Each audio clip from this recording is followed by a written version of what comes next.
राम्रो भ्यू हेरेर बस्दै थिएँ म। यहाँनिर एउटा काम हुँदै रहेछ।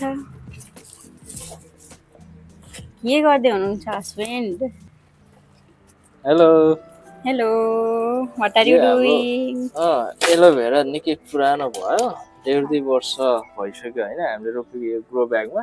हजुर अब यसलाई चाहिँ एक्सक्लुड गर्ने चाहिँ विचार गऱ्यौँ हो। यहाँबाट नयाँ छ यहाँ सकर्सहरू। हो त्यो उसैले दिएको त हो यो सबै होइन, उसैको यो बच्चाहरू। प्यारेन्ट माउबोट थियो है, हजुर यसबाट यहाँ कति फैलिएको थियो। हजुर यो स्पेस सानो भएर चाहिँ यहाँ सानो सानो भएको छ। अब यसलाई नयाँ गमलामा सार्नु पर्यो भनेको। हजुर गमला चाहिँ गमला यहाँ छ। हजुर यहाँको माटो चाहिँ युज गर्नु पर्यो, युटिलाइज गर्नु पर्यो। अनि यो बुढो भइसक्यो जस्तो भयो, अब नयाँ बोटलाई चाहिँ त्यो नयाँ गमलामा चाहिँ सार्नु पर्ला।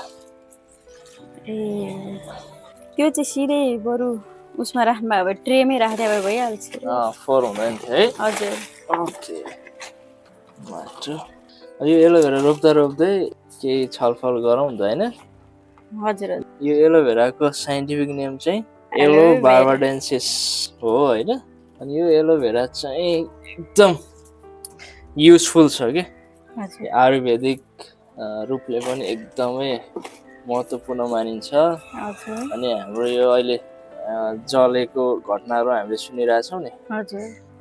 यदि हामीले चाहिँ किचनमा काम गर्दा गर्दै वा केही गर्दाखेरि हात हाम्रो शरीरमा कहीँ जलन भयो भने यो एलोभेराको पात चाहिँ हामीले चुडेर त्यहाँ लगाए प्रयोग गऱ्यौँ भने यसले चाहिँ एकदम राम्रो काम गर्छ।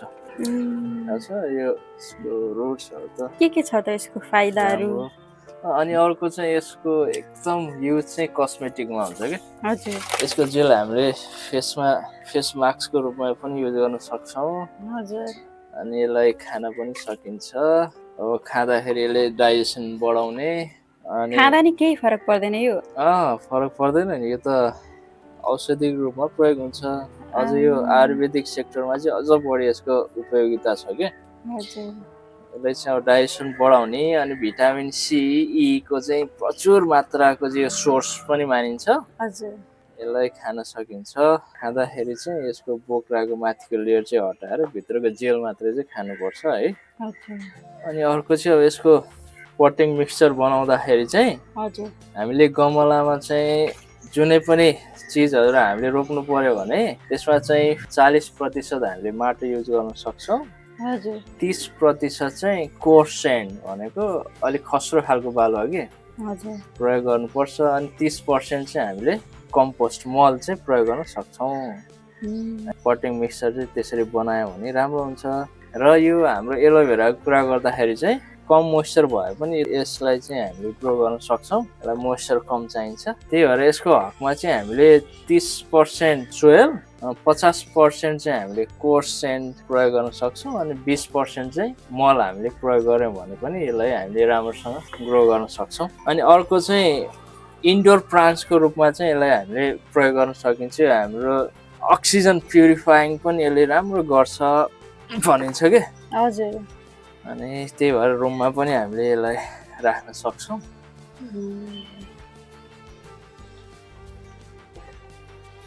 भर्मी कम्पोस्ट हाल्दैछु। भर्मी कम्पोस्ट हो यो? यो चाहिँ के गरी बनाएको हुन्छ?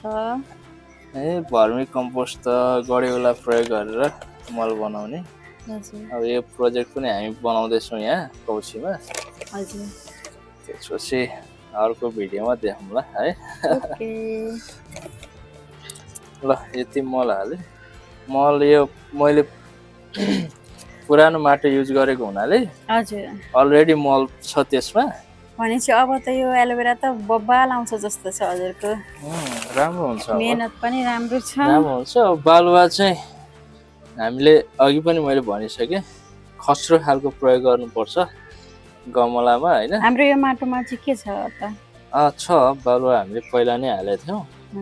त्यही भएर अब अहिले एडिसनल सेन्ट चाहिँ नहालेको, पुरानो माटो भएर। मसिनो बालुवा भयो भने चाहिँ त्यसले पानी जमाउन सक्छ कि। बालुवा चाहिँ किन चाहिन्छ त?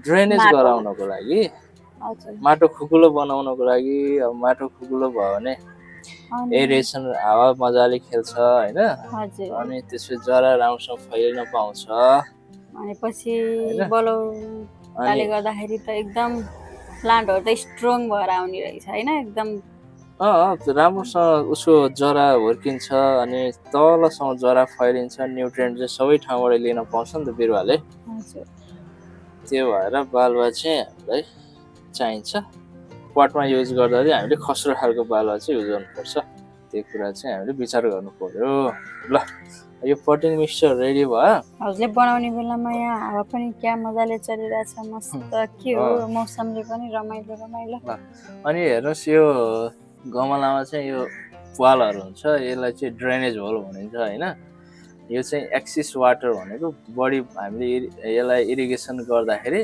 पानी बढी भयो भने चाहिँ यहाँबाट जानको लागि चाहिँ हो यसमा चाहिँ हामीले सानो सानो ढुङ्गाहरू तल वा गिट्टी चाहिँ यहाँ सर राख्दियौँ भने त्यसले चाहिँ हामीलाई ड्रेनेज गर्नको लागि मद्दत गर्छ है त्यसले माटो चाहिँ छेक्छ एक्सिस वाटर मात्रै हामीलाई बाहिर पठाउनको लागि सहयोग गर्छ त्यही भएर हामीले चाहिँ त्यहाँनिर ओभर वाटर भयो भने पनि त के समस्या आइपर्छ त्यो पनि भनिदिनु पर्यो हो त पानी बढी भयो भने जरा कुहिन सक्छ है अनि जरा कुहियो भने अब बिरुवा चाहिँ मर्छ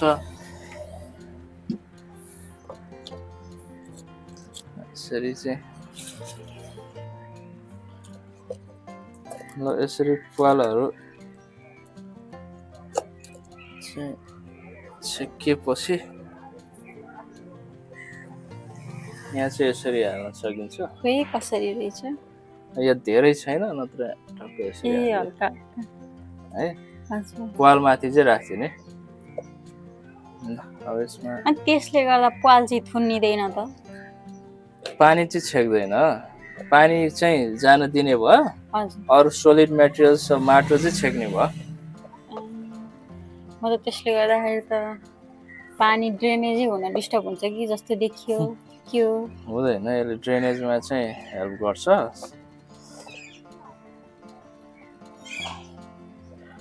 अब यसलाई हामीले मजाले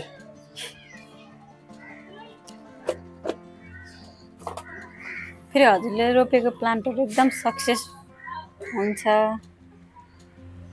त्यस्तो भएर हो एकदम अधिकांश यहाँ हजुरले नै रोप्नु भएको छ हैन मैले चाहिँ कहिलेकाहीँ यहाँनिर हजुरले रोप्नु भएको छैन र छ त कुन हो मैले रोपेको हजुरले उ त्यो मिन्ट अरू सबै मैले हो र हो नि यो एरिका पाम त हजुरले हो कि जस्तो लागिरहेको थियो होइन उ त्यो पछाडिपट्टिको त्यो हो त्यो चाहिँ हो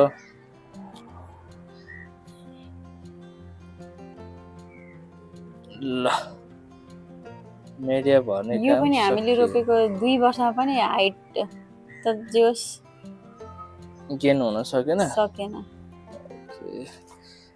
तर यतिकै पनि राम्रो देखिया छ मर्न लागिसकेको थियो है रिपोर्टिङ गर्नुपर्छ त्यसलाई रिपोर्टिङ गर्यो भने चाहिँ प्लान्टको चाहिँ राम्रो हुँदो रहेछ फेरि यो डिजिज लागेको छ यसलाई यो ओभर क्राउडेड भएर पनि भयो ओभर क्राउडेडले अनि सबैले न्युट्रिएन्ट पाउँदैन अनि हैन हो त यो हेर्नुहोस् त कति सजिलै निस्किन्छ कति राम्रो भएको हैन माटो यसमा त पानी जमेको छ जस्तो छ रुट रटै भयो कि रुट रटै भइसकेको छ र छैन त्यो भएर त हेल्दी छ तर पानी यसलाई हामीले जम्न दिनु हुँदैन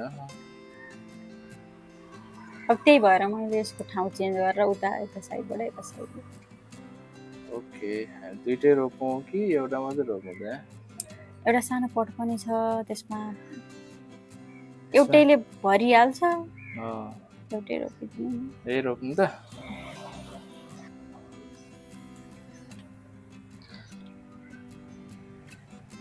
ल एउटा तयार भइसक्यो हैन यसलाई पानी हाल्नु पर्छ कि पर्दैन अहिले त पर्दैन होला आज त है मोइस्चर धेरै छ तर थोरै पानी चाहिँ हाल्ने पानी परिरहेछ यो थोरै पानी चाहिँ हाल्नु। ओके अनि अर्को कुरा चाहिँ हामीले यो गमला हामीले नयाँ किन्दाखेरि चाहिँ कुनै कुनै गमलामा यहाँ प्वाल चाहिँ हुँदैन रेडिमेड, त्यहाँ ठाउँ चाहिँ दिएको हुन्छ है, ठाउँ चाहिँ दिएको हुन्छ।